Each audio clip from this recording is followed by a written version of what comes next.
There are moments in politics where the temperature drops, not because the air conditioner kicked in, but because someone dared to speak a truth too sharp to ignore. This was one of those moments. It started with a word, just one, hurled in anger on the Capitol steps. Congressman Ted Yoho thought he could walk away, cloak his insult in silence, and retreat behind a wall of power and polished apologies. But what he didn't expect was that Alexandria Ocasio-Cortez would answer. Not with rage, not with tears, but with four devastating words that shut down the room and left a mark on the congressional record that no man could erase. What she said wasn't just a clapback, it was a reckoning, one that reached beyond party lines, beyond headlines, and into the heart of a nation grappling with the cost of dignity. This story is a dramatized account inspired by real events. While certain scenes and dialogue have been fictionalized for narrative impact, the emotions, the dynamics, and the message are painfully, powerfully real. Now breathe deep, because what you're about to witness isn't just a political moment, it's a turning point. The morning sun clung low over Washington, painting the marble dome of the Capitol in gold, too bright to feel warm. It was the kind of DC summer heat that doesn't rise. It sits, thick and unmoving, like tension before a vote. On the steps leading out from the Rayburn building, staffers hurried with coffee, reporters clustered near the shaded corridor, and congressional aides whispered over folders gripped too tight. Routine chaos, the kind that feels harmless until it isn't. And then she appeared, Congresswoman Alexandria Ocasio-Cortez, in a crisp white blazer that sliced clean against the heat, descended the Capitol steps with her usual quiet intensity.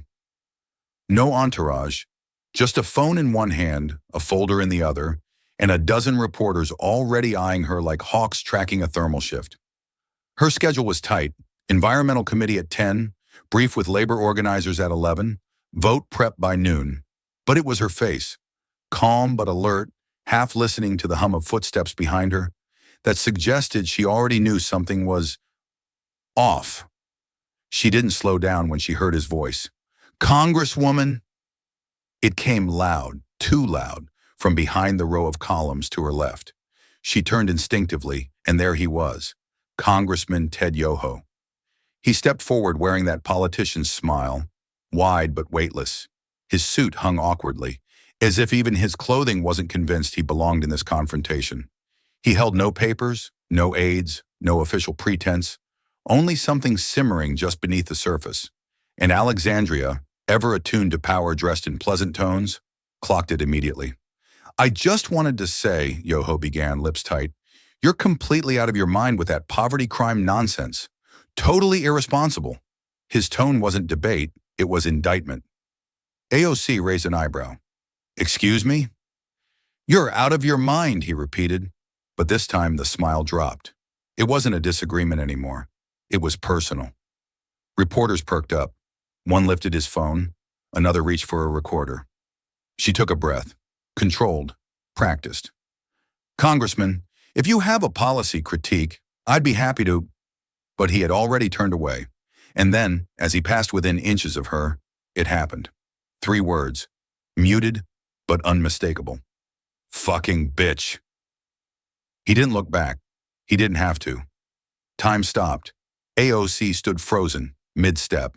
Her breath caught, not in shock, but in calculation. What had just happened wasn't just offensive. It was designed, calculated to dehumanize, intended to silence. Behind her, a young reporter dropped his notepad, his eyes locked with hers. He'd heard it too. The air, already thick with heat, turned glacial. For a moment, no one moved. Across the plaza, the flag atop the Capitol stirred, just slightly. A siren cried somewhere distant, but at the center of this stillness stood Alexandria Ocasio-Cortez, shoulders squared, eyes forward, holding in her silence what would soon become a national storm. Because what he didn't know, what he'd never considered, was that the silence he left behind wasn't defeat. It was preparation. The heat still clung to the Capitol like a second skin, but the atmosphere had changed. It wasn't just the weather anymore. It was the feeling that something had cracked open, even if most people hadn't noticed it yet. Most, but not all. 2 hours after the moment on the Capitol steps, a journalist named Maya Voss, a rising voice in progressive media, sat alone in a cafe near Judiciary Square. Her iced coffee had long since melted into a swirl of warm, bitter water. She didn't touch it. She was too focused on her phone, re-watching, re-listening, thinking. Maya had been the one standing to the right of AOC when it happened. She'd heard it, every syllable. She hadn't tweeted immediately, not because she was unsure, but because she knew the weight of it. There's a difference between hearing a slur and knowing it will ricochet across the country. But finally, with her hands shaking slightly, she opened X, formerly Twitter, and typed, "A male GOP member just crossed the line, badly. Capitol steps. It wasn't policy, it was personal. Disgusting." No names, no hashtags, no links, just a digital match tossed into a dry field. And by the time Maya left the cafe, the fire had already caught. Within 20 minutes, the tweet had over 1,000 shares. An hour later, it was trending under hashtag Capitol insult. Progressive accounts began speculating. Who said what? To whom? AOC hadn't posted anything on her account. No video had surfaced. But the silence, that strategic silence, only made it louder. Right-wing influencers tried to mock it. "Another day, another liberal meltdown," one tweeted. But there was no footage to disprove anything, and no denial either. That made people nervous. And what truly pushed the story to the edge was the single detail Maya confirmed when a follower asked directly, "Was it said to AOC?" Maya replied with just 3 letters. Yes. The dam broke. Screenshots flew across group chats, subreddits, Slack channels. Speculative articles popped up. Did Representative Yoho verbally assault AOC? And Capitol gossip turns nasty. But behind the scenes, staffers weren't laughing, because they knew who'd been on those steps, and they knew the name that hadn't been spoken yet. Late that evening, Ted Yoho's office issued a statement. It was short, unimpressive. "I apologize if anyone was offended by the tone or content of an interaction I had with a fellow member. I hold deep respect for all my colleagues, especially the women in Congress. I have a wife and 2 daughters, and I strive to conduct myself with integrity at all times." There was no mention of AOC, no direct admission, just the soft, self-protective haze of a man hoping that polite language could erase what everyone already suspected had happened. It was the kind of apology people issue when they're afraid, not of the truth, but of the consequences. It didn't work. Within minutes, clips from Yoho's House floor comments began playing in a continuous loop on MSNBC. The host didn't pull punches. Rachel Maddow called it a new low in Capitol civility. Lawrence O'Donnell called it the oldest trick in the book. Deny the woman, praise your daughters. But it was The View that announced the moment would go national. Joy Behar teased it at the end of the episode. Tomorrow we talk about what one congressman said to AOC and why his apology doesn't fool us. Producers began cutting together the clips, the speculation, the press photos of AOC standing frozen on the Capitol steps. They layered in ambient music that made it feel like a true crime trailer. And for millions of women across the country, it was. Not because it was unique, but because it was familiar. Meanwhile, AOC remained completely silent on her own social media. No tweets, no threads, not even a quote retweet. And that silence, it wasn't hesitation, it was timing. Because when she finally spoke, she wouldn't need to explain what happened. The country would already know.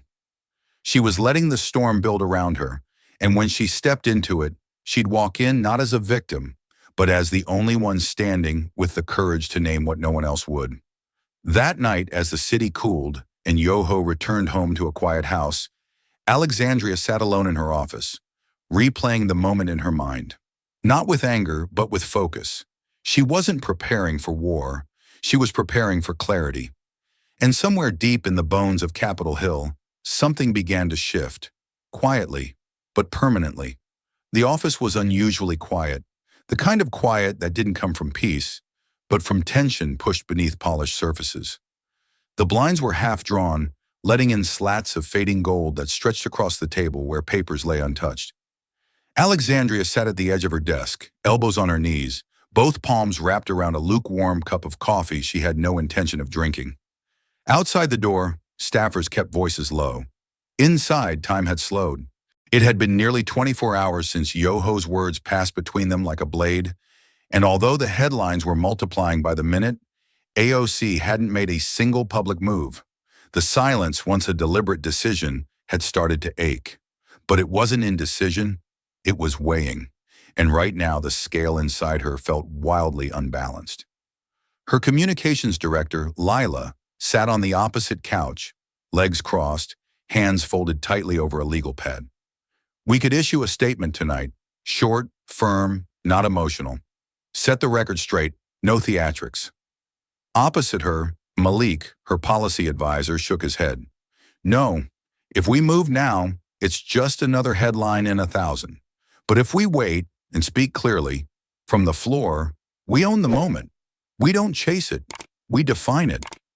Someone else muttered, "Or we let it spiral until it's too big to control." Alexandria didn't speak. She didn't need to. They all knew the pressure she was under, not just politically, but personally.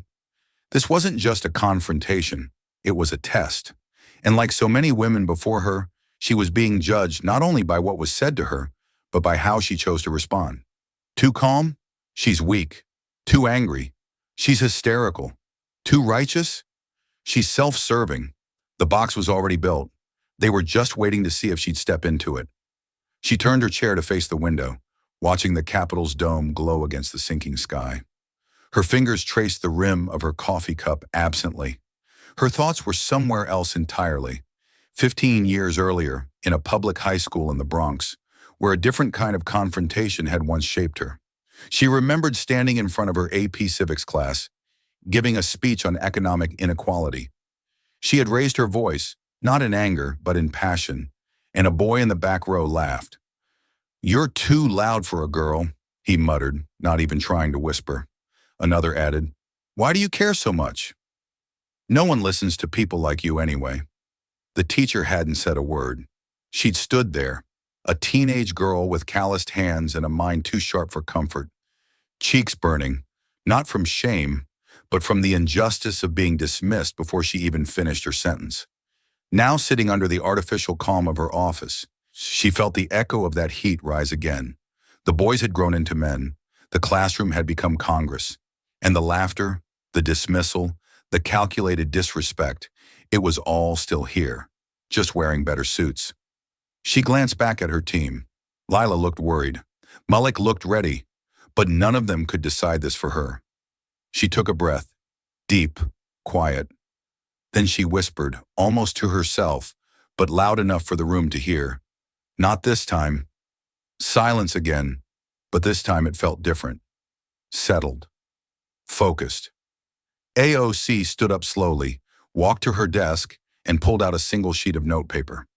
She uncapped her pen and without another word, began writing. She wasn't going to issue a reactive tweet. She wasn't going to post an Instagram video or call a press conference. She would do what generations of women before her had been denied the space to do. She would speak unapologetically, formally, and on the record. In the very chamber where she had been insulted, she would reclaim every syllable they tried to reduce her with. By the time the room realized what she was preparing, the momentum had already shifted. Tomorrow she would rise, and this time she wouldn't just defend her name. She would demand that the nation hear every woman who had ever been told to sit down and take it. The morning after AOC made her decision, the Capitol didn't feel like itself. It wasn't just the stale summer heat that crept through the stone corridors or the faint scent of old carpet and burnt coffee lingering in committee rooms.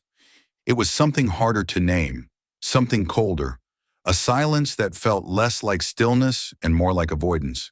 When Alexandria stepped out of the elevator that morning, briefcase in hand, notes folded neatly beneath her arm, she felt it instantly.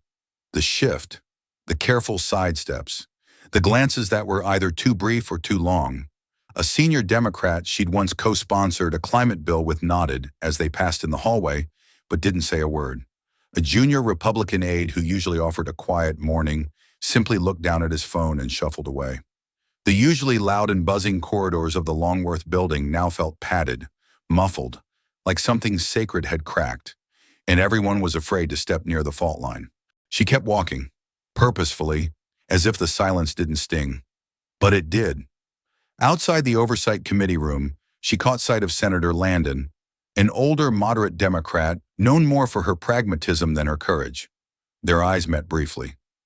Landon didn't stop, didn't speak, but as she passed, she mouthed the words, soft and fast.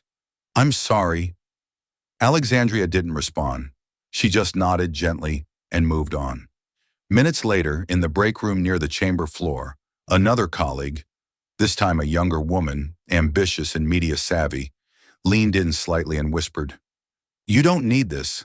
Let it go. It's not worth it."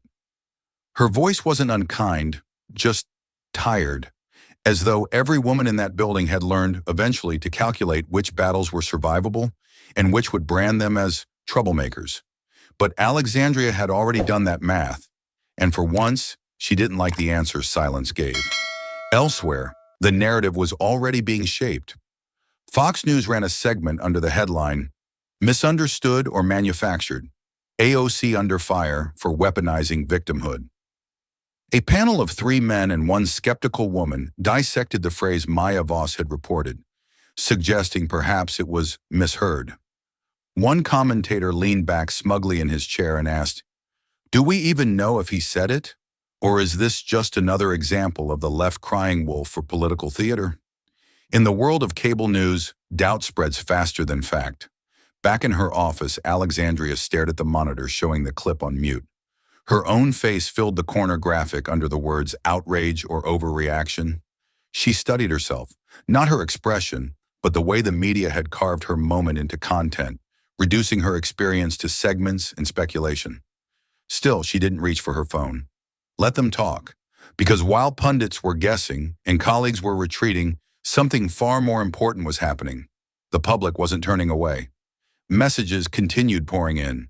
Women from Texas, students from Michigan, nurses from Queens, veterans from Arizona, all writing the same thing in different ways. "We believe you. We've lived it too." What was said on those Capitol steps might have been muttered under breath, but its echoes were growing louder by the hour. And in those long, awkward halls of power, where history is too often written in whispers, Alexandria's silence wasn't the absence of speech. It was the gathering of strength. She would not confront her colleagues in private. She would not trade fire in the press. She would take her truth to the one place where every word would be heard, recorded, and impossible to twist without consequence, not just for herself, but for every woman who had walked those same halls head held high, only to be tripped by someone who never even looked them in the eye. By the time sunlight broke over the Hudson River and spilled into the Manhattan studio of The View, the Capitol corridors in D.C. were still steeped in that awkward, politicized silence. But here, at a long, glossy table where no topic was ever too raw to touch, 5 women were preparing to say exactly what Congress refused to. The producers had been buzzing since dawn. Clips were cued, headlines arranged, and on the screen behind them, a still image of Ted Yoho standing at the House podium, flanked by bold block letters that read, "Sorry if you were offended." Joy Behar opened the segment without hesitation. "So let me get this straight," she said, tapping her stack of notes with 2 fingers. "He calls her, allegedly, a bitch on the steps of the Capitol, then comes back with a speech about his wife, his daughters, and his God?" She leaned back in her chair and narrowed her eyes. "Oh, please. You don't get to throw a punch and then pull out a cross when someone calls you on it." Sunny Hostin, seated beside her, shook her head slowly. "What we saw," she said, voice even but electric with controlled fury, "was cowardice dressed as bravado. That wasn't an apology. That was a man performing decency while refusing accountability. If he truly respected women, his daughters included, he would have named what he did, named who he said it to, and asked for forgiveness like a grown man." Sarah Haynes added, "And what about the silence from his party? Where are they? These are the same people who cried foul when Sarah Sanders got asked to leave a restaurant, but now they're nowhere to be found. Crickets, complete hypocrisy." The audience responded with a quiet ripple of agreement, low murmurs, a few scattered claps. But it was Meghan McCain, the lone conservative voice at the table, who stunned them all into a sharper silence. "I'll just say it," Meghan said, her tone more solemn than defensive. "You can dislike her politics all you want, but AOC is arguably more powerful than Pelosi right now. She's young, articulate, has a following most people in that chamber could only dream of, and this isn't going to hurt her. If anything, it's going to amplify her. She didn't ask for this moment, but she's owning it. And Republicans underestimating her, again, are just showing how afraid they are of women who don't sit down when they're told." Joy leaned over with a grin that was more razor than warmth. "Well, I'll be damned, we agree." And then it happened. Sonny's phrase, offhanded but thunderous. He weaponized his daughters as a shield. The studio didn't register it instantly, but on Twitter, within minutes of the show airing, that line ignited like wildfire. Screenshots flew, hashtags multiplied, think pieces were drafted before the commercial break ended. By noon, hashtag weaponize. Daughters trended across all platforms, pinned by both activists and ordinary women who recognized the pattern all too well. Men invoking the women in their lives to escape the consequences of how they treat others. Meanwhile, clips of the episode spread in real time. TikTok creators lip-synced Sonny's lines, while others stitched together montages of women reading famous non-apologies and adding "I have daughters" as a punchline. Late-night comedians picked it up. College classrooms debated it. Even morning shows in the UK began covering it. But what mattered most wasn't the virality, it was the shift. For the first time since the insult was hurled, a public national platform had not only acknowledged the incident, but had framed it as something deeper, a systemic, repeated strategy used to invalidate, discredit, and deflect from women's lived experiences. The View didn't just talk about what happened. They showed the country what it meant. And while Alexandria hadn't appeared on the show, hadn't called in, hadn't offered a statement, her presence was everywhere. Quiet, composed, waiting, letting the tide rise, because she understood something her critics didn't. You don't have to shout when the whole world is already leaning in to listen. The office lights were dimmed low, the only real glow coming from the flat-screen monitor mounted in the corner of the room. AOC sat alone, elbows resting on her desk, eyes fixed on the television as The View played on loop. She had watched it twice already, once to hear it, the second time to feel it. Now she was on her third, but she wasn't listening to the words anymore. She was studying the energy. Sonny's voice echoed in her mind. Cowardice dressed as bravado.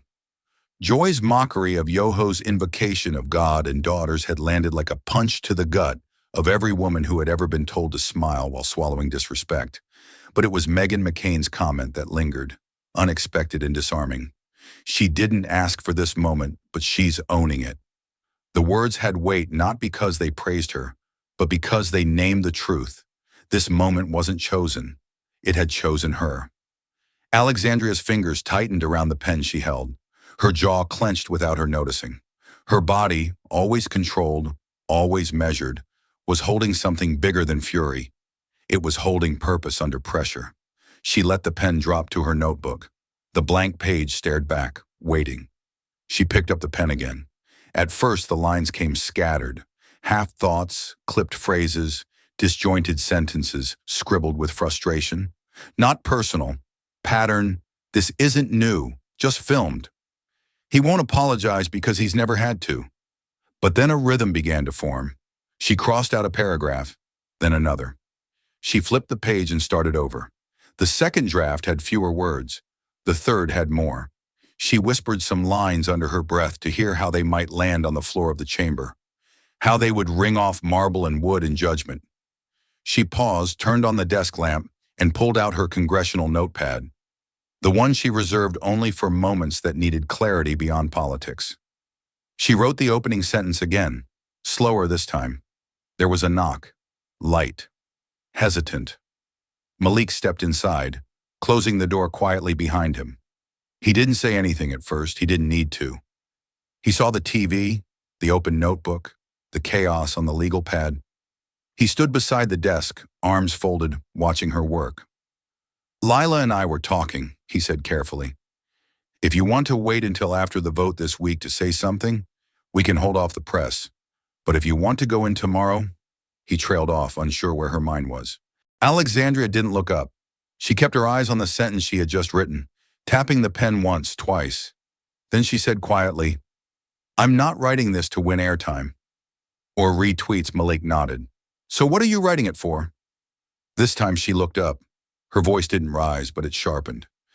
"I'm writing it because it happened. Because when men like him use words like that, they're counting on the room to look away, and I'm not going to be part of that room." She paused, then added, almost like a vow, "I'm going to say exactly what happened. No dressing it up, no softening the blow." Malik exhaled slowly. "You know they're going to come at you harder after this." She smiled, the kind of smile that comes not from ease but from resolve forged over years of being doubted, underestimated, and written off. "Then let them," she said. "I'm not going into that chamber to defend myself. I'm going in to speak for every woman who never got the mic." He nodded once and turned to leave. She returned to the page. Outside, the city pulsed with traffic and humidity, a blanket of late summer, wrapping the capital in restless anticipation. But inside her office, the heat was different. Internal, deliberate, focused. The kind that builds not into explosion, but revelation. Tomorrow she would speak. And this time, the chamber wouldn't be able to pretend they didn't hear her. The dress wasn't a last-minute decision. It had been hanging in the back of her closet for months, untouched, unworn. Its red fabric too bold, too loud for most days on the Hill. But today, that was the point. Alexandria didn't pick it because it was flattering. She picked it because it was unmistakable. In a chamber full of navy suits and gray silence, she would not be easy to ignore.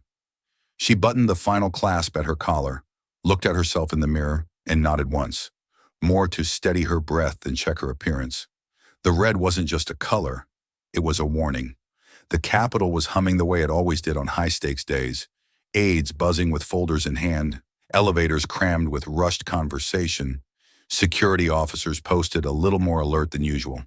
But even in the chaos, there was a subtle awareness, a collective sense that something unusual was about to unfold. Some members had already heard. Some had seen the early tweet from a Hill journalist. "Reper Ocasio-Cortez is scheduled to speak on the House floor this morning. Sources say she's not holding back." As Alexandria made her way through the winding hallways, staffers cleared a path without being asked. Some nodded at her. A few lowered their eyes. Others stared just a second too long, as if trying to memorize her before the moment began. Then came the doors to the chamber. She paused for half a breath, not out of fear, but to collect the weight of what she was about to carry in with her. She opened them slowly. The room was colder than she expected, not temperature-wise, but in demeanor. Conversations hushed, movement slowed. Some members looked up, then back down.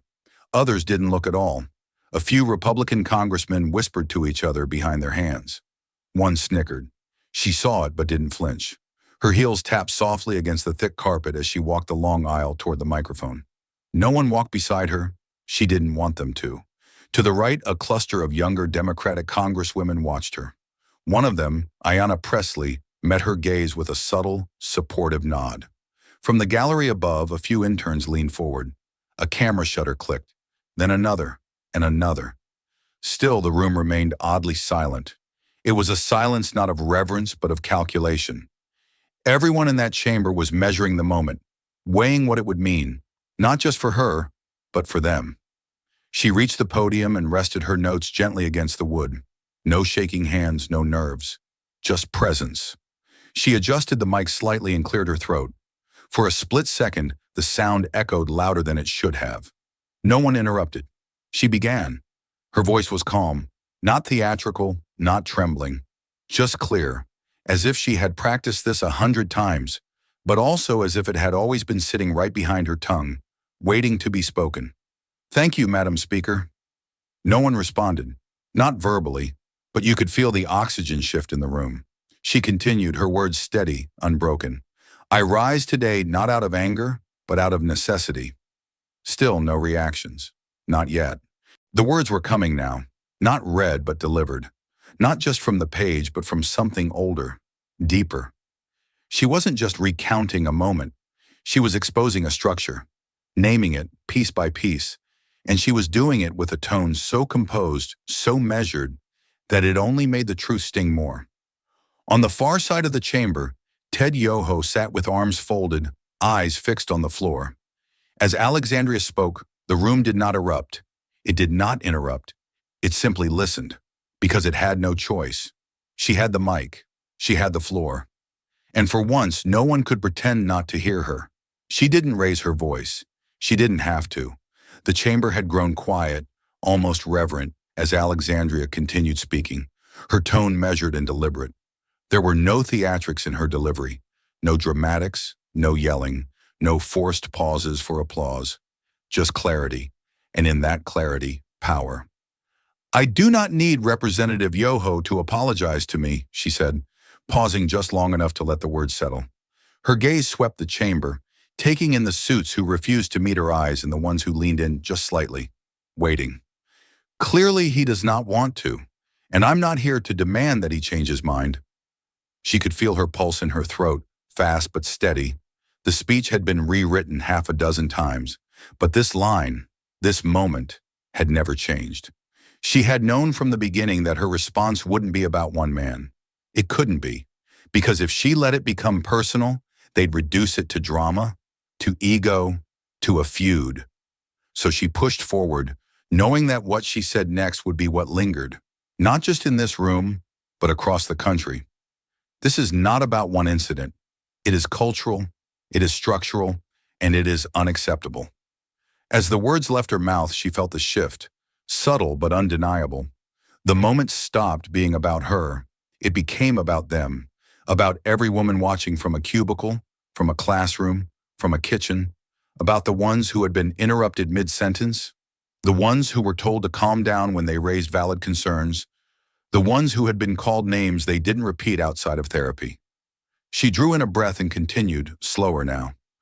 "I have tossed men out of bars who have used language like Mr. Yoho's," she said, "and I have encountered this type of harassment riding the subway, walking down the street, and every woman has." That memory was still vivid in her, not the words themselves, but the weight behind them. Being a waitress wasn't a pre-political phase. It was a training ground. She had carried drinks while being called sweetheart, honey, baby girl, and worse. She had smiled through clenched teeth when customers let their hands brush too close to her waist, knowing she'd lose tips if she called it out. She had learned early that women in service were expected to serve more than food. They were expected to absorb disrespect like part of the uniform. She looked down at her notes for half a second, not to find her place, but to catch the breath that was beginning to tremble behind her ribs. She wasn't angry. She was tired. Tired of the patterns, tired of the performance of civility that always seemed to apply more to how women responded than how they were treated.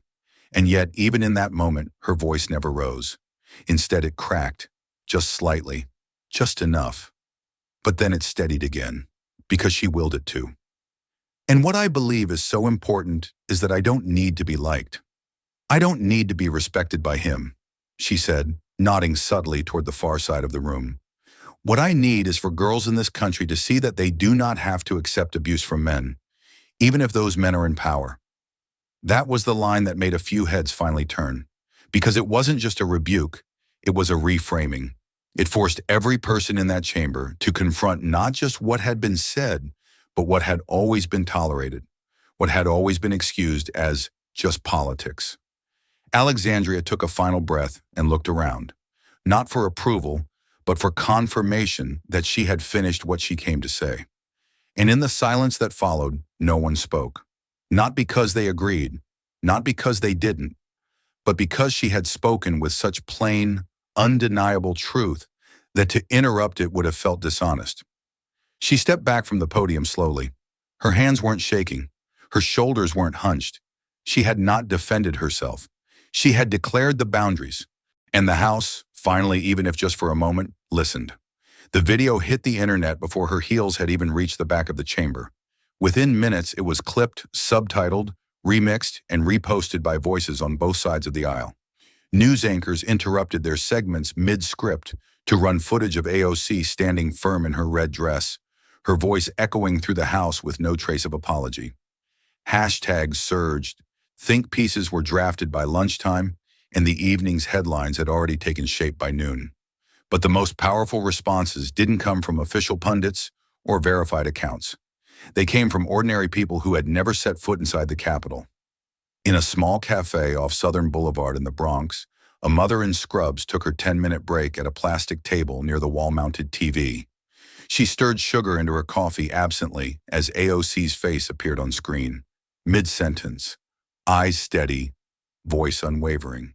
Her spoon stopped moving. As the Congresswoman spoke of being disrespected as a waitress, of being touched and told to smile, the woman leaned closer, slowly lowering her cup.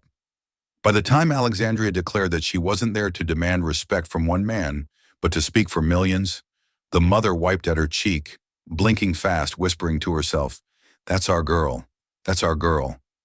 Meanwhile, in a roadside diner just outside Topeka, Kansas, the reaction looked different, but felt surprisingly the same. The lunch crowd was sparse. Two farmers in John Deere hats, a retired school teacher with a crossword puzzle, and an older man in a wrinkled flannel shirt who rarely looked up from his black coffee. When the waitress refilled his mug and mentioned, "That AOC gal gave one hell of a speech," he grunted, then finally glanced at the TV mounted above the pie display. He listened silently for a minute, brow furrowing. When she spoke the line about not needing to be liked to stand up for herself, he let out a soft, unexpected chuckle.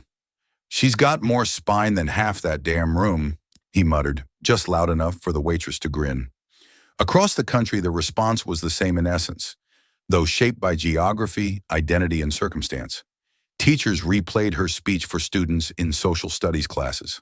Hair salons in Atlanta turned down the music to listen in. Group chats lit up with lines like, "Did you hear what she said about the subway? And I've lived that exact moment." Alexandria's words didn't just spark applause. They sparked recognition. But back inside the Capitol, the temperature was different. The silence from many of her colleagues remained, but it had taken on a new tone. No longer dismissive, now uneasy. Some avoided her altogether. Others offered tight-lipped nods in passing, the kind meant to acknowledge presence but not permission. The ones who had once called her fiery with a smirk now avoided her gaze. She had said too much. She had done what wasn't supposed to be done, taken the unspoken, the tolerated, and set it into the record, out loud, on the floor, and without flinching. Yet if the Capitol had grown colder, the rest of the country had ignited.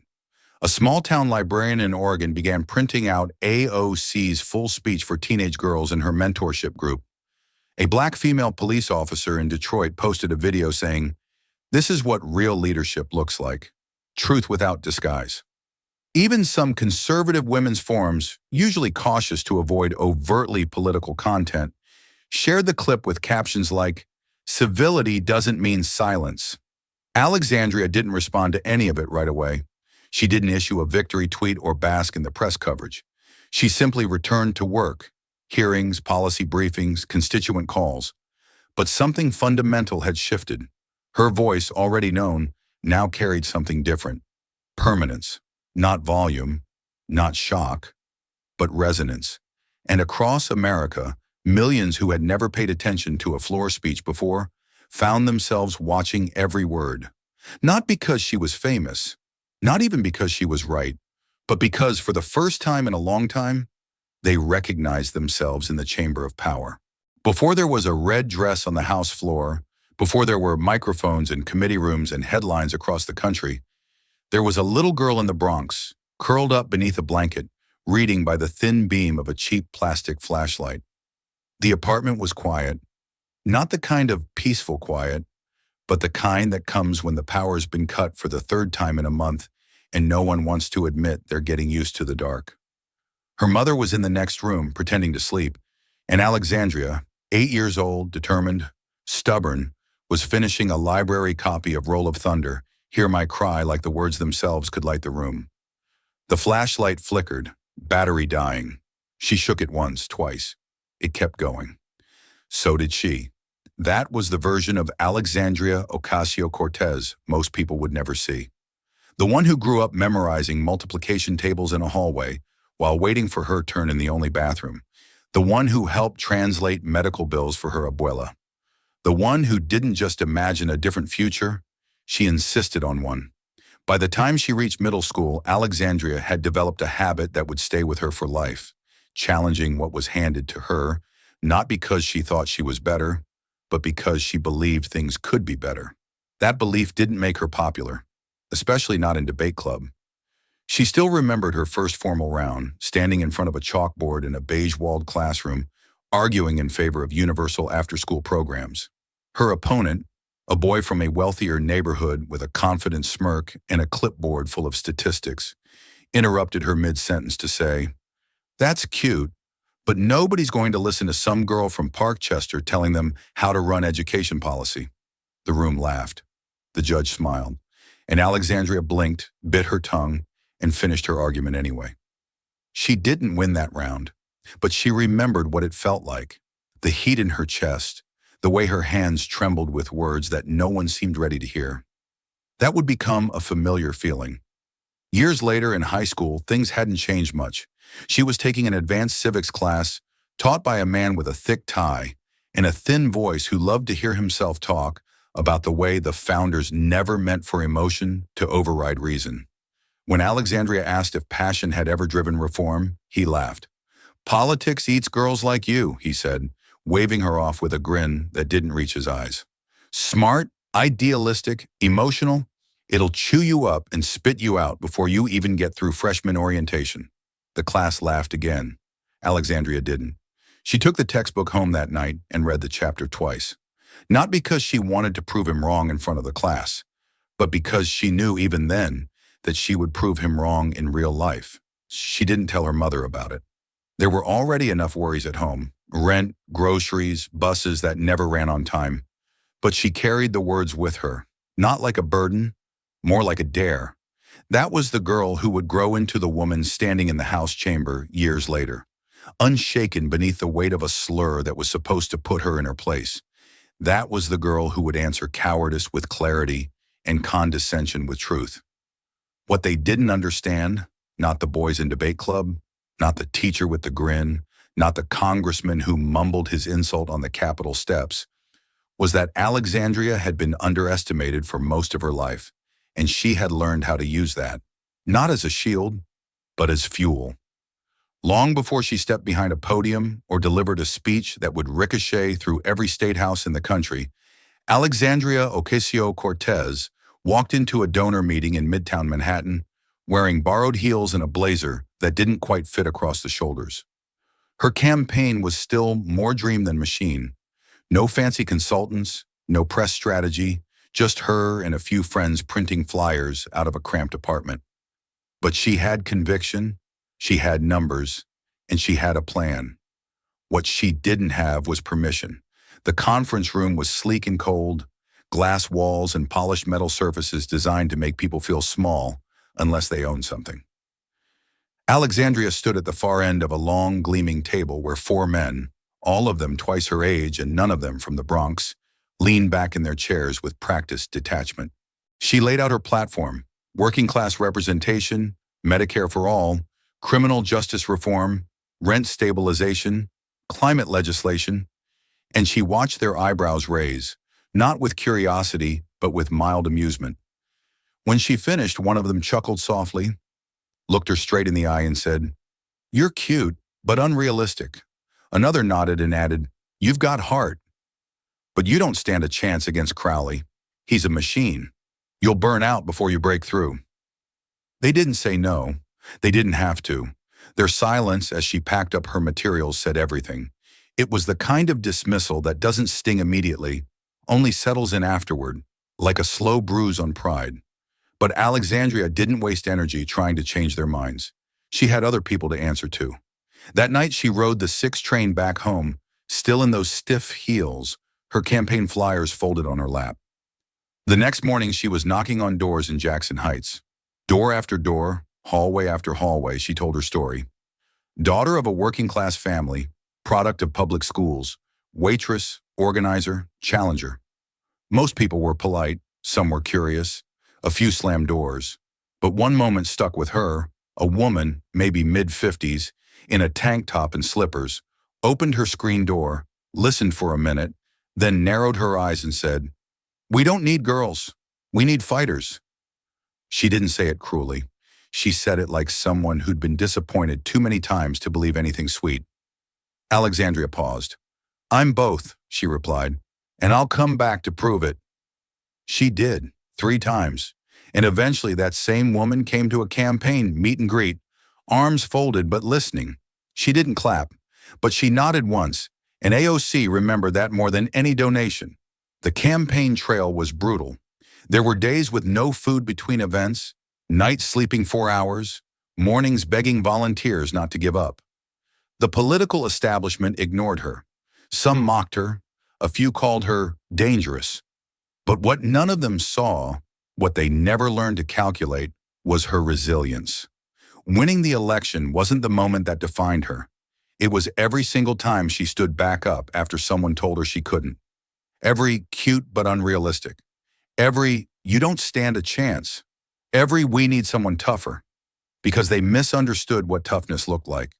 It wasn't a deep voice or a closed-door meeting. It wasn't a resume padded with committee names. Toughness was canvassing in the rain. It was repeating your platform 200 times a day to people who forgot your name 5 minutes later. It was being underestimated in every room and walking back into each one anyway.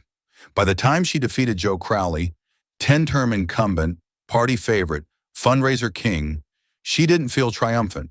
She felt ready, not because they let her in, but because she'd learned how to walk through the door without permission. The day had ended, but the words hadn't.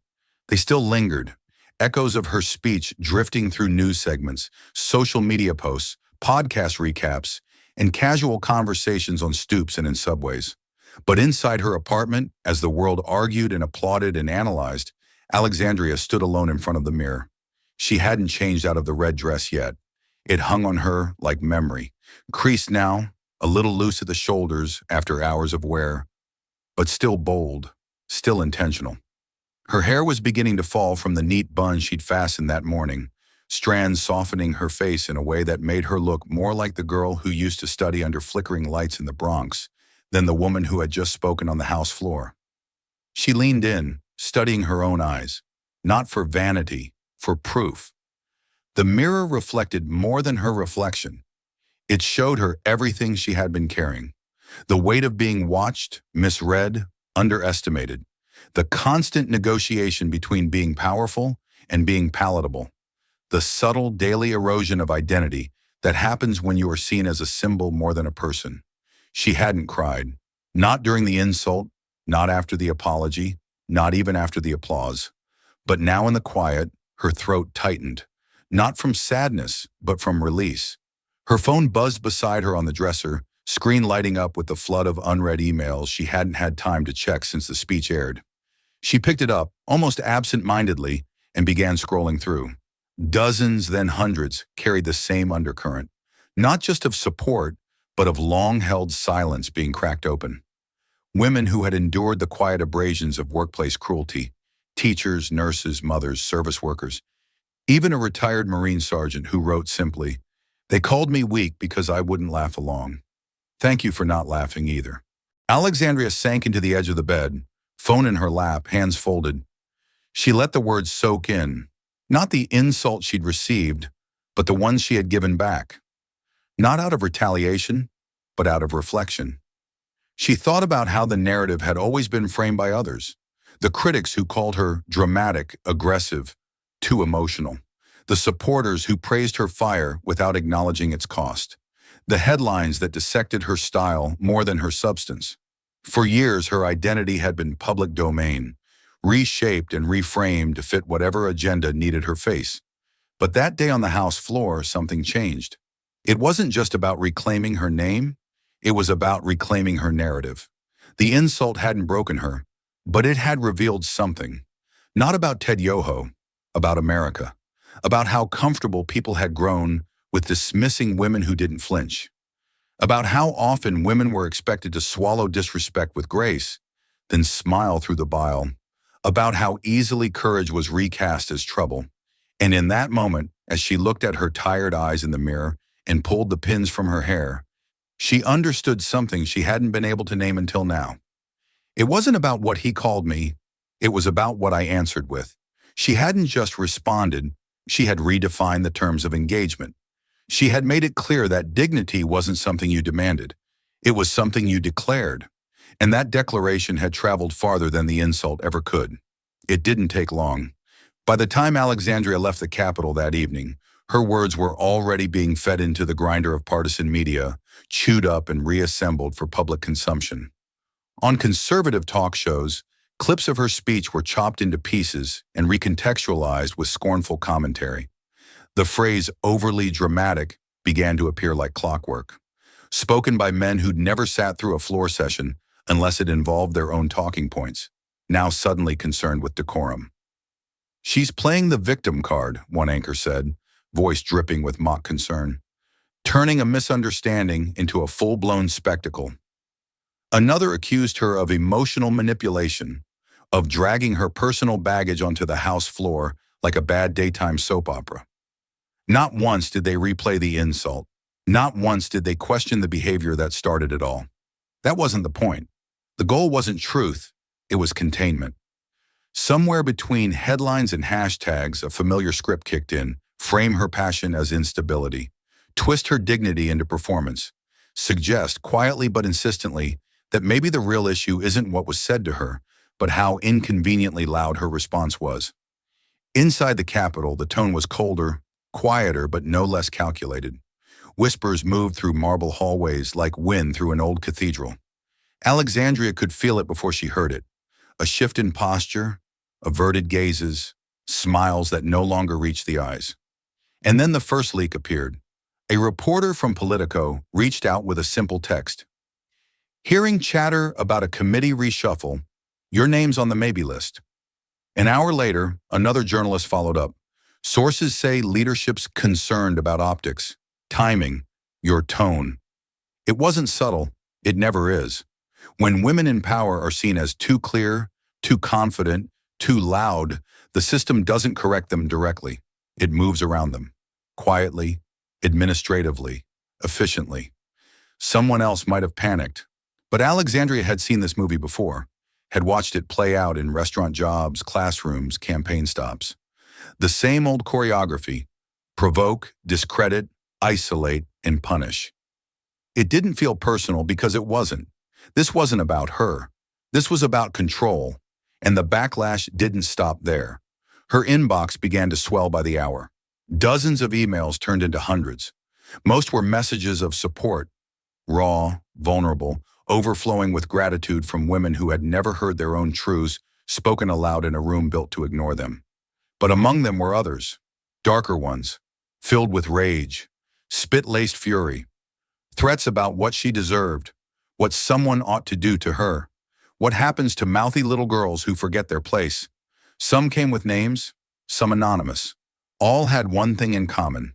They didn't want to debate her ideas. They wanted to erase her voice. She passed the worst to security. The rest she left unread, because she understood something her critics never would. This was the cost of clarity. She didn't backpedal. She didn't soften her message. She didn't tweet through it. Instead, she sat with her team in silence and said, "Let them come," her voice calm. Even. They wanted her to be rattled. She was focused. They wanted her to apologize. She was resolute. They wanted her to disappear. But she'd already learned how to walk into rooms where she wasn't welcome and stay anyway. And later that night, as the machine churned and commentators frothed and colleagues whispered in corridors, Alexandria opened one message sent from an address with no name. It read, "I stayed quiet for 30 years. Then I watched you speak, and I cried in my car. Thank you for refusing to swallow it. We see you." She read it twice, and for the first time that day she smiled, not because she had won anything, but because they hadn't broken her voice. They had amplified it. It began, like most movements now do, with a single post. A photo of Alexandria Ocasio-Cortez on the House floor, shoulders squared, chin lifted, wrapped in the unmistakable red of her defiant dress, circulated with a caption that was less a call to arms and more a line in the sand. "If she can stand alone in Congress, the least we can do is stand with her." The image spread like a spark catching dry grass. Within hours, hashtag Stand with AOC was trending not just in the US, but in Canada, the UK, Brazil, and South Korea. From union halls in Detroit to college campuses in London, people were talking, not just about what she said, but what it meant that she said it in the place where power so often goes unchecked. What made the movement different wasn't its speed, it was its intimacy. Women began sharing stories under the hashtag, not stories of fame or politics, but of being talked over in meetings, insulted on sidewalks, belittled in break rooms. I was told I was too emotional, that I'd never make it in management. My boss called me girl even after I made partner. I was 17. He was my teacher. I stayed silent for 10 years. And with each story, a simple refrain echoed, I stand with her. It didn't take long for the digital solidarity to spill into the physical world. The first gathering happened 2 days after her speech. 10 women in matching red shirts stood outside the Capitol steps during the morning roll call, holding handmade signs. They didn't chant. They didn't block traffic. They just stood. One held a sign that read, "If she's a bitch, then I am too." By noon, they were 30. By the next morning, they were over 1,000. They came from everywhere. Mothers and daughters, college students and retired teachers, veterans and undocumented organizers. Many had never protested before. Some had never even voted. But they showed up, not because they wanted to be part of a political moment, but because they recognized something painfully familiar in what had happened. They knew what it was like to be called names behind closed doors, to be laughed at for standing tall, to be told to be nice while swallowing rage. From the window of her office, Alexandria watched the crowd grow. Red shirts like drops of ink pooling into something too vivid to ignore. Staffers brought her updates. How many had gathered? How many cities were now joining in? But it wasn't until she went down in person that it all came into focus. She stepped through the Capitol doors quietly, wearing no makeup, no media entourage, just a coat pulled tight against the wind. As she reached the first steps, a hush fell over the crowd. Cameras rose, hands lifted, but no one shouted. They just watched her descend. A little girl broke from the crowd, no older than 12, with braids and a bright red hoodie 3 sizes too big. She clutched a folded piece of paper in both hands. She stepped up shyly and looked up at Alexandria with wide eyes and a voice barely above a whisper. I want to be you when I grow up. Alexandria took the note, knelt down and smiled. Not the poised, practiced smile for photo ops, but the kind that breaks you open for a moment. She whispered something back that only the girl could hear. Then she stood, turned to the crowd, and raised the little girl's hand in hers. There were no speeches, no slogans, just presence. Because sometimes resistance isn't loud. Sometimes it's thousands of women standing in red, not to protest, but to promise that the next time someone like her stands alone in that chamber, she won't actually be alone at all. The energy inside her office was different that morning. Not tense, not chaotic, but alive. The kind of quiet momentum that comes when something has cracked open and people start realizing it's not going to close again. Alexandria sat at her desk, still in her coat from stepping outside to greet the red-shirted crowd. Her hair was pulled back in a low bun, slightly frayed from wind and time. She hadn't slept much, but her eyes didn't show it. If anything, they burned clearer than they had in days. The knock on her door wasn't announced. It didn't need to be. Ilhan Omar pushed it open first, a bright scarf wrapped around her shoulders, and a determined expression softening into a knowing smile. Ayanna Pressley followed, already pulling off her gloves. Rashida Tlaib came in last, holding 2 coffees and a small paper bag that smelled like fresh bagels. No reporters, no press statements. Just 3 women who had walked the same bruising halls, heard the same backhanded compliments, sat through the same closed-door warnings from leadership to tone it down or pick your battles. Alexandria looked up and grinned. Am I being summoned? Rashida rolled her eyes and handed her a coffee. Please, we just came to remind you who you are. Ilhan sat on the corner of the desk, folding her arms. You already know why they picked you. Alexandria raised an eyebrow. Because I wore red. Ayanna gave a soft laugh. Because they're afraid of what you represent. You're not just a vote anymore. You're a mirror. and they can't look in it without seeing everything they've tried to ignore. There was a pause as those words settled. Not dramatic, just honest. Ilhan added, more quietly now, they chose you because they're afraid of you. Alexandria didn't reply right away. She turned toward the window, toward the thinning crowd of red shirts still gathered across the plaza, scattered but steadfast. Then she turned back, voice low but solid. Then let's make them regret it. The room exhaled. What followed wasn't a strategy session. It wasn't a rallying cry. It was something deeper, something unspoken among women who understood the price of being loud, clear, and unwilling to play small. They talked about the backlash, not just what Alexandria had received, but what they all had. The veiled threats. The donor calls mysteriously canceled. The sudden scrutiny over how passionate they were, how they dressed, who they sat next to during hearings. They weren't imagining it, and they weren't alone. They've always hoped we'd fracture, Ayana said, pouring sugar into her coffee.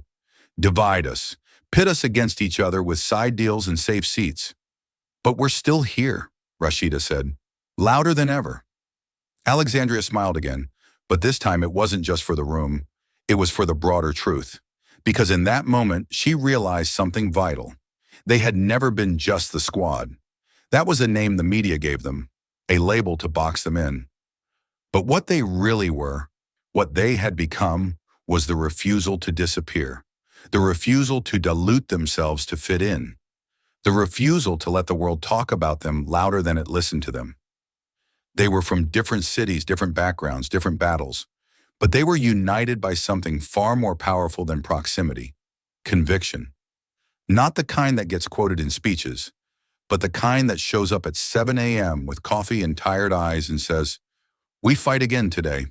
And as they stood to leave, each back to their respective corners of the hill, Alexandria felt something shift, not outside but within. She wasn't standing alone anymore. She was standing together in something growing too large to be silenced. The storm had not passed. If anything, it had grown sharper, more focused, now that the red-shirted crowds had begun to thin and the news cycle had spun onto other crises. But Alexandria knew this moment hadn't been about the media. It had never been about the headlines or hashtags.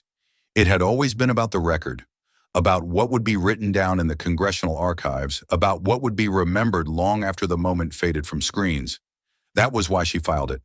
The formal motion for censure was precise, direct, and calmly worded.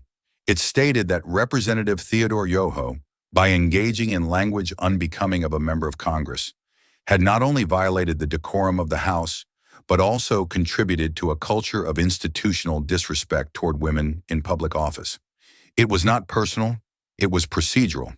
But behind every clause and subclause was the weight of 1,000 unspoken moments just like it.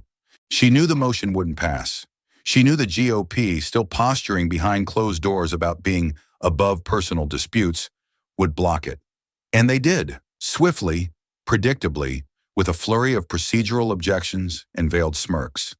Some said it wasn't necessary, that the matter had been addressed. Others claimed that censure was for actual misconduct, not misunderstandings. The irony was thick, the hypocrisy thicker. But Alexandria hadn't submitted the motion expecting a win. She had submitted it so the attempt would live in the record. And because she wasn't done speaking. When she rose again on the House floor, the air was different. The same colleagues who had looked away days earlier now kept their eyes trained on their papers, their phones, the middle distance. But the gallery, high above the chamber, behind the protective glass, was full. College students, staffers, tourists who had lined up that morning on a hunch that something might happen. The red shirts hadn't disappeared. They had simply changed venue. Alexandria didn't bring notes this time. She didn't need them. "Madam Speaker," she began, her voice calm and level, "today I stand not in defense of my name, but in defense of the truth we refuse to write down." She paused. The chamber remained still. When a man calls a woman a name meant to humiliate and degrade her, and we say it is not the business of this chamber, what we are saying is that only some voices matter here. That dignity, like power, is distributed unevenly, that the insult is smaller than the response. She let the silence stretch, then continued. This is not about one congressman. This is about a pattern, a culture, a government that claims to value civility but punishes clarity, that silences those who refuse to smile through disrespect. She spoke not with fire, but with formality, not a single word raised, and somehow that made it land harder. Because this time, she wasn't telling a story. She was indicting a system. She concluded with a simple line: if the rules of this chamber cannot protect its members from humiliation, then let it be known that some of us will speak the truth anyway, even when the rules are not on our side. She stepped back from the microphone. There was no applause on the floor, no clapping from her peers. But from the gallery above, it began. A single pair of hands, then another, then dozens. A standing ovation. Not from the elected, from the watching. Because in that moment, the line between official and moral authority shifted. It no longer sat solely behind mahogany desks or beneath polished pins. It rose with those who were unafraid to name what others avoided, to challenge not just a person, but a pattern. Alexandria did not bow. She did not wave. She simply looked upward, toward the gallery, toward the people, and nodded. Because this speech, unlike the first, wasn't a response. It was a reminder, and the record would remember it, even if the chamber refused. The speech didn't vanish after its final word. It rippled, first through Capitol Hill, echoing in private staffer chats and behind closed committee doors, then through America's media arteries, and eventually across oceans. The New York Times ran an editorial titled "Civility is Not Silence," praising Alexandria Ocasio-Cortez's ability to wield language with the precision of a scalpel. The Guardian framed it as a moment that pulled the mask off parliamentary decorum. And in La Nación, a columnist from Buenos Aires wrote, "She spoke for every woman who ever had to choose between speaking out and staying employed." What started as a defense turned into a declaration. College campuses picked up the spark. Student unions from Berkeley to Howard to Yale hosted late-night panels under the banner, "Say Her Name Right." A phrase lifted from a freshman's tweet referencing how often women of color are deliberately mispronounced, minimized, or mistaken for someone else entirely. These panels became spaces not just to discuss Alexandria's words, but to dissect the culture that required them. Workplaces took notice too. In quiet HR departments across corporate America, conversations began about accountability and tone, about how many offhand remarks were never really offhand at all. Some companies even began offering bias training with clips from her speech, using the moment as a live case study in emotional labor, double standards, and public resilience.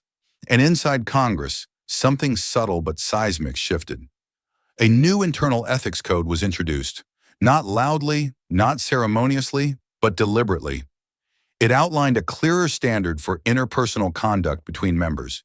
It didn't bear her name, but everyone knew its origin. Alexandria hadn't just named the wound. She'd forced the institution to acknowledge it bled.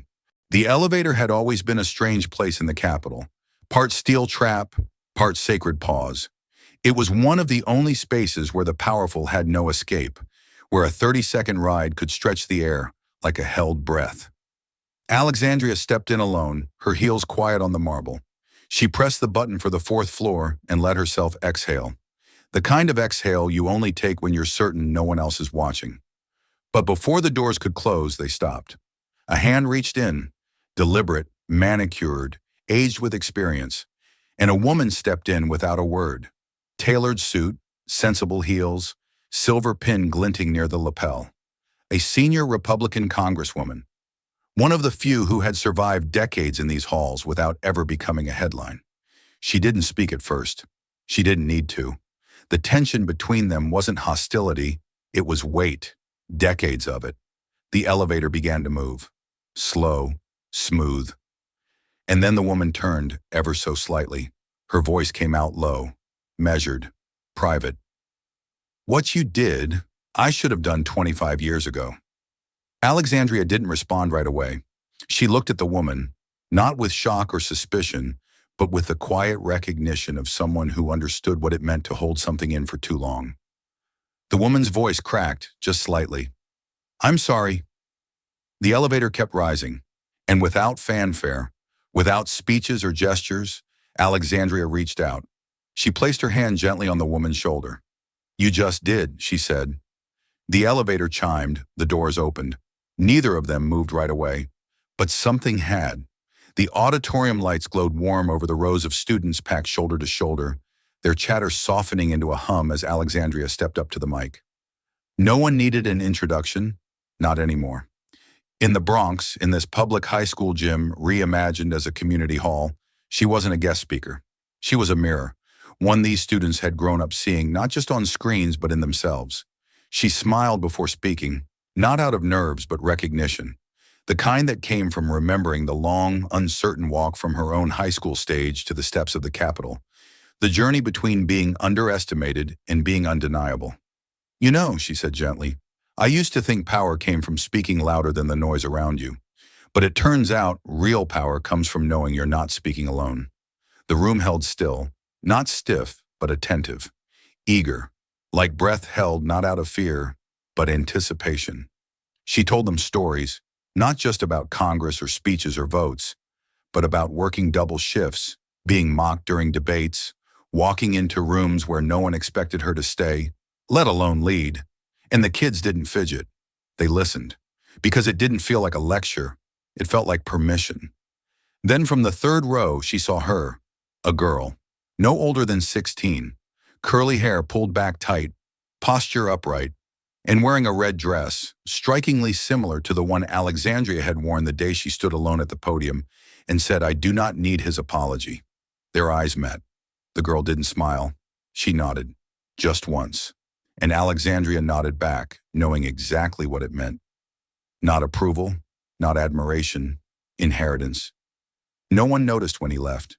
There was no farewell ceremony, no tribute on the House floor, no commemorative plaque tucked in some forgotten hallway, no tearful final vote.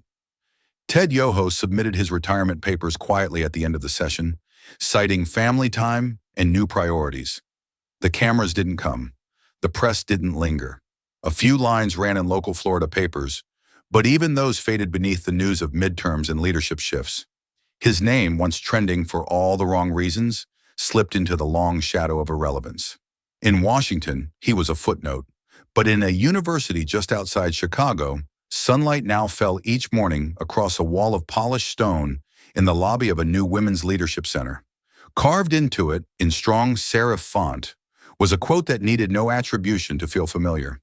"Having daughters does not make a man decent. Treating people with dignity does." Tour guides paused by it. Students took photos. Some ran their fingers over the words as if grounding themselves in something real. The contrast was complete. One name faded into silence. The other had become a seed, planted, growing, permanent. The Capitol steps hadn't changed. The stones still gleamed pale under the DC sky, worn smooth by years of footfalls and flashbulbs, speeches and scandals. But as Alexandria Ocasio-Cortez descended them again, this time there was no knot in her stomach, no chill of anticipation, no lingering echo of insult. Only purpose. Reporters waited as always. Cameras ready, mics outstretched. Some familiar faces, some new, all hoping for a headline. She offered the usual smile, the courteous nods, but didn't slow. Then just beside the base of the stairs, a younger journalist raised her voice. Not aggressive, not frantic, just brave. Her badge read, "Intern." Her hands trembled slightly around her recorder. "Congresswoman Ocasio-Cortez," she asked, "do you ever get tired of carrying so much weight on behalf of others?"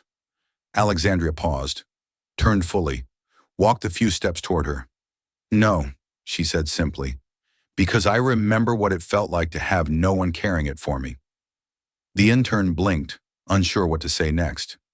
Alexandria leaned in slightly, her voice quieter now but firmer. "This time, I'm not just speaking. I'm building space for others to speak louder." Then she smiled again, wider, warmer, and stepped back into the crowd.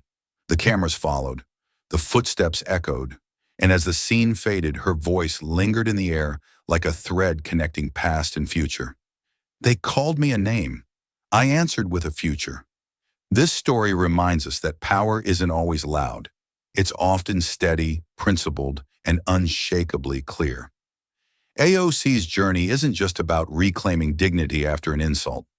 It's about transforming pain into purpose. Her refusal to remain silent speaks for millions who've been dismissed, belittled, or erased. What began as a slur became a spark, and from that, a movement. It also shows us that legacy is not built by volume, but by the courage to speak when it's hardest and to build space for others after you. In a world that often punishes bold women, AOC didn't flinch. She rose. Now we ask you, have you ever turned someone's doubt into your strength? What would you say if the mic were finally yours? If this story touched you, don't let it stop here. Like, share, and subscribe to Alexandria Rising Stories, where every voice matters and every story echoes far beyond the screen. This story is a fictionalized and dramatized narrative created for educational, inspirational, and storytelling purposes. While it may be inspired by real public events, people, or societal issues, it includes imagined dialogue, reconstructed scenes, and character interpretations meant to highlight broader themes of justice, dignity, and resilience. Any resemblance to actual events or individuals beyond public knowledge is purely coincidental. We do not intend to defame, mislead, or harm, but to invite reflection and meaningful conversation. Thank you for watching Alexandria Rising Stories.